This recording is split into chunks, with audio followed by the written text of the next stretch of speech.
సూర్యాపేట జిల్లా కలెక్టర్ కార్యాలయం ఎదుట టెన్షన్ వాతావరణం నెలకొంది. బాలెంల గురుకుల మహిళా డిగ్రీ కళాశాల విద్యార్థుల ఆందోళనకు దిగారు. దాదాపు 6 గంటలుగా నిరసన చేపట్టారు. మద్యం సీసాలు దొరికిన ఘటనలో ప్రిన్సిపల్ శైలజను నామమాత్రంగా బదిలీ చేయడంపై ఆగ్రహం వ్యక్తం చేశారు విద్యార్థులు. ప్రిన్సిపల్ ను సస్పెండ్ చేయాలని డిమాండ్ చేశారు. జిల్లా కలెక్టర్ వచ్చేంత వరకు ఇక్కడే ఉంటామని విద్యార్థులు కలెక్టరేట్ గేటు దగ్గర బైఠాయించి ధర్నా నిర్వహించారు. విద్యార్థులతో చర్చించడానికి కార్యాలయంలోకి ఆహ్వానించారు జిల్లా కలెక్టర్ తేజస్ నందలాల్ పవార్.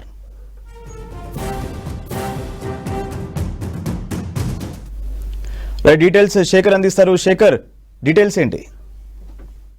సూర్యాపేట మండలం బాలెంలలోని ఎస్సీ బాలికల గురుకుల డిగ్రీ కళాశాల ప్రిన్సిపల్ శైలజను తాత్కాలికంగా బదిలీ చేయడం కాదు, పూర్తిగా విధుల నుంచే తొలగించాలని డిమాండ్ చేస్తూ విద్యార్థులు ఆందోళన బాట పెట్టారు. గత వారం రోజుల నుంచి కూడా ఈ స్టూడెంట్స్ ఆందోళన చేస్తూనే ఉన్నారు. తను అరాచకాలు సృష్టించింది హాస్టల్లో, అదేవిధంగా విద్యార్థుల పట్ల అసభ్యంగా ప్రవర్తించింది. దాంతో పాటు ఆ దేవాలయం లాంటి ఒక హాస్టల్లో అక్కడ మద్యం సేవించింది, బీరు బాటిళ్లు కూడా ఇక్కడ ఉన్నాయంటూ బీరు బాటిళ్లను కూడా చూపిస్తూ విద్యార్థులు ఆరోపణలు చేసిన పరిస్థితి అయితే కనిపించింది. ఈ రోజు దాదాపు బాలెంల నుంచి సూర్యాపేట కలెక్టర్ కార్యాలయం 15 కిలోమీటర్లు ఉంటుంది. 15 కిలోమీటర్లు సుమారు 300 మంది విద్యార్థులు పాదయాత్ర చేసుకుంటూ అక్కడికి వచ్చి కలెక్టర్ కార్యాలయం ముందు బైఠాయించారు. సాయంకాలం అంటే దాదాపు ఇప్పుడు 6 గంటలు అవుతుంది. ఇప్పుడు డిన్నర్ కూడా లేకుండా విద్యార్థులందరూ కూడా అక్కడే బైఠాయించారు. వాళ్ళంతా కూడా డిమాండ్ చేసేది ఏంటంటే సూర్యాపేట బాలెంల ప్రిన్సిపల్ గా ఎవరైతే పనిచేశారో శైలజ, తనని విధుల నుంచి పూర్తిగా తొలగించాలి. తమను విద్యార్థులందరినీ కూడా అరాచకం సృష్టించింది, ఇబ్బంది పెట్టింది అని చెప్పేసి వాళ్ళు బాధపడుతున్న పరిస్థితి. మరోవైపు అటు జిల్లా కలెక్టర్ కూడా వివరణ ఇచ్చారు.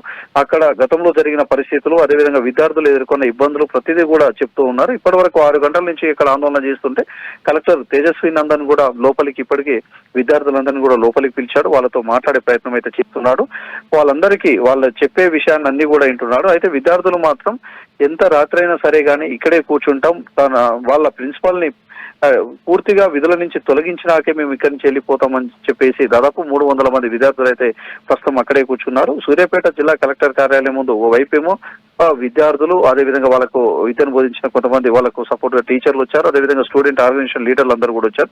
జిల్లా కలెక్టర్ ప్రస్తుతం అయితే కలెక్టర్ కార్యాలయంలోకి పిలిచి విద్యార్థులందరితో మాట్లాడుతున్నారు. వాళ్ళకి నచ్చజెప్పే ప్రయత్నం అయితే చేస్తున్నాడు. పూర్తి స్థాయిలో ఎంక్వైరీ చేస్తాను, వాళ్ళ ప్రిన్సిపల్ మీద కూడా చర్యలు తీసుకుంటాను, మీరు ముందుగా ఇక్కడ వీళ్ళ ఇక్కడ నుంచి విరమించి ధర్నాను మీరు విరమించి ఇక్కడి నుంచి వెళ్ళిపోండి అని చెప్పేసి చెప్తున్న పరిస్థితి అయితే ఉంది. కానీ విద్యార్థులు మాత్రం ససేమీరా అంటున్నారు. ఎందుకంటే వారం రోజుల నుంచి మేము ఆందోళన చేస్తున్నాం, ఆ ప్రిన్సిపాల్ తో మేము ఎంత ఇబ్బంది పడుతూ ఇంత ఆందోళన చేస్తాం, ఆ ఇబ్బందులను మీరు గుర్తించాలి అనేది ప్రధానంగా కూడా అందరూ అమ్మాయిలే, దాదాపు డిగ్రీకి సంబంధించిన విద్యార్థులు 300 మంది విద్యార్థులు ఉంటారు. వాళ్ళందరూ కూడా తమ ఆవేదనను అక్కడ చెప్పుకుంటూ తమ గోడును చెప్పుకుంటూ మాత్రం కూర్చున్నారు. ఇంత నైట్ అయినా కానీ ఇక్కడే ఉంటామని చెప్పేసి చెప్తున్నారు. ప్రస్తుతం అయితే సూర్యాపేట కలెక్టర్ కార్యాలయం వద్ద కొంత ఉద్రిక్త పరిస్థితి అయితే నెలకొంది. ఓవైపేమో స్టూడెంట్ ఆర్గనైజేషన్ లీడర్లు, మరోవైపేమో విద్యార్థులందరూ కూడా అక్కడే బైఠాయించారు. 15 కిలోమీటర్లు నడుచుకుంటూ వచ్చారు. ఆ విద్యార్థులను మళ్ళీ రాత్రి హాస్టల్ కు తరలించేందుకు ఇప్పటికే అక్కడ బస్సులను ఏర్పాటు చేశారు. కానీ బస్సులను ఎక్కే పరిస్థితి అయితే లేదు. కలెక్టర్ తో మాట్లాడిన తర్వాత ఆ ప్రిన్సిపల్ శైలజ మీద చర్యలు తీసుకున్న తర్వాతనే మేము ఇక్కడి నుంచి వెళ్ళిపోతామని చెప్పేసి చాలా డిమాండ్ చేస్తూ వాళ్ళందరూ కూడా అక్కడే కూర్చుంటారు, ఆందోళన బాటనైతే పట్టారు. ప్రస్తుతం అయితే కలెక్టర్ తేజస్వి నందన్ వాళ్ళతో విద్యార్థి లీడర్లతో మాట్లాడే ప్రయత్నం అయితే చేస్తున్నాడు. సూర్య, రైట్, థ్యాంక్ యూ శేఖర్.